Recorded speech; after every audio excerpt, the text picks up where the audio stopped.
নমস্কার বন্ধুরা, শর্মিলা সবিতে আপনাদের সকলকে স্বাগত। আজ আমি আপনাদের সাথে শেয়ার করব বাঙালির অত্যন্ত প্রিয় একটি রেসিপি। আপনারা অনেকেই জানেন মাছের রাজা ইলিশ, আর আজ আমি সেই ইলিশ মাছের ভাপা রেসিপিটাই শেয়ার করব আপনাদের সাথে, একটু অন্যরকম স্টাইলে। চলুন তাহলে আজকের ভিডিওটি শুরু করা যাক। স্কিপ না করে পুরো ভিডিওটি দেখার অনুরোধ রইল সকলের কাছে। এখানে আমি একটা বাটি নিয়ে নিয়েছি, দিয়ে দিলাম 1 চামচ সাদা সর্ষে আর দিয়ে দিলাম 1 চামচ কালো সর্ষে। এবার এতে একটু জল দিয়ে এটাকে আমি 10 মিনিটের জন্য ভিজিয়ে রাখবো। ইলিশ ভাপা বানানোর জন্য প্রথমে এখানে 2 পিস ইলিশ মাছ নিয়ে নিয়েছি। এবার সামান্য পরিমাণে একটু নুন আমি মাছগুলোর মধ্যে মাখিয়ে নেব, আর সামান্য একটু হলুদ আমি এখানে ব্যবহার করলাম। এবার ভালো করে আমি মাছের গায়ে নুন আর হলুদটা মাখিয়ে নেব। নুন আর হলুদ মাখিয়ে নিয়েছি। এবার একটা মশলার পেস্ট আমি বানিয়ে নেব। তার জন্য একটা মিক্সার জার এখানে নিয়ে নিয়েছি। আর দেখুন, সর্ষেটা যে ভিজিয়ে রেখেছিলাম জলে, এই জলটাকে আগে আমি ফেলে দেব। জলটা ফেলে দিয়েছি। এবার সাদা আর কালো সর্ষেটা এই মিক্সার জারের মধ্যে আমি দিয়ে দিচ্ছি। আপনারাও চেষ্টা করবেন সর্ষেটা একটু 5-10 মিনিট জলে ভিজিয়ে রাখার, তাহলে সর্ষের মধ্যে যে তিতকুটে ভাবটা থাকে সেটা কিন্তু অনেকটাই কেটে যাবে। এবার আমি এখানে দিয়ে দেব 5টা কাঁচা লঙ্কা। আমি 2টো মাছের জন্য এখানে 5টা লঙ্কা ব্যবহার করছি। আপনারা যত পিস মাছ নেবেন সেই হিসাবে এখানে লঙ্কাটা ব্যবহার করবেন। এবার 2 চামচ নারকেল কোড়া আমি এখানে দিয়ে দিচ্ছি।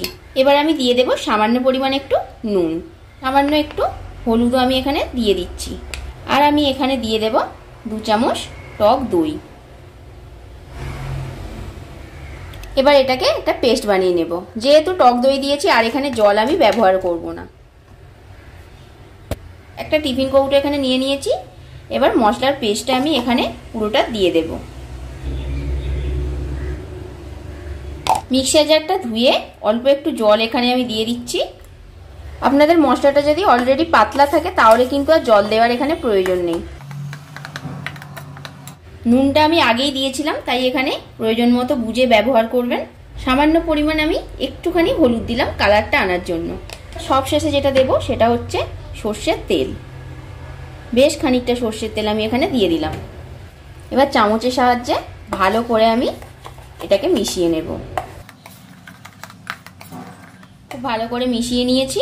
এবার নুন হলুদ মাখানো ইলিশ মাছগুলো আমি এর মধ্যে দিয়ে দিচ্ছি।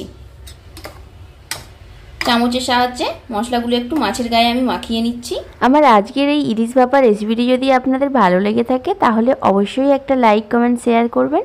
আর যারা আমার চ্যানেলটিকে এখনও সাবস্ক্রাইব করেননি, প্লিজ চ্যানেলটিকে সাবস্ক্রাইব করে দিয়ে পাশে থাকা বেল নোটিফিকেশনটি অন করে দেবেন, যাতে আমার চ্যানেলের নতুন নতুন ভিডিওর আপডেট আপনারা নোটিফিকেশনের মাধ্যমে পেয়ে যান। দেখুন, খুব ভালো করে এটাকে মিশিয়ে নিয়েছি। মাছটা দেওয়ার পর আর বেশি নাড়াচাড়া করব না। এবার আমি ওপর থেকে আরও একটু সর্ষের তেল দিয়ে দিচ্ছি। এটা অপশনাল, আপনারা চাইলে নাও এখানে দিতে পারেন। আর 2টো ছোট ছোট কাঁচা লঙ্কা আমি এইরকমভাবে মাছের ওপরে দিয়ে দিলাম। এবার এটা ঢাকনা দিয়ে আমি স্টিমে বসাবো। এখানে আমি একটা কড়ার মধ্যে বেশ খানিকটা জল নিয়ে নিয়েছি। এবার এই টিফিন বক্সটা এখানে আমি বসিয়ে দিলাম। বেশি জল এখানে ব্যবহার করবেন না। খেয়াল রাখবেন যাতে টিফিন বক্সটা জল পর্যন্ত ছুঁয়ে থাকে, জলের ওপর ভেসে না থাকে। এবার আমি 15 মিনিটের জন্য এটা ঢাকা দিয়ে দিলাম। এবার আমি ঢাকনাটা খুলে নিলাম। এখন খুবই গরম, ঠান্ডা হওয়া পর্যন্ত আমি এটা অপেক্ষা করব। টিফিন বক্সটা ঠান্ডা হয়ে গেছে। এবার আমি এটা খুলে দেখব। দেখুন, মাছটা খুব সুন্দরভাবে সেদ্ধ হয়ে গেছে, আর ভিতর থেকে একটুও কাঁচা নেই। আর আমাদের ইলিশ ভাপা পুরোপুরি রেডি।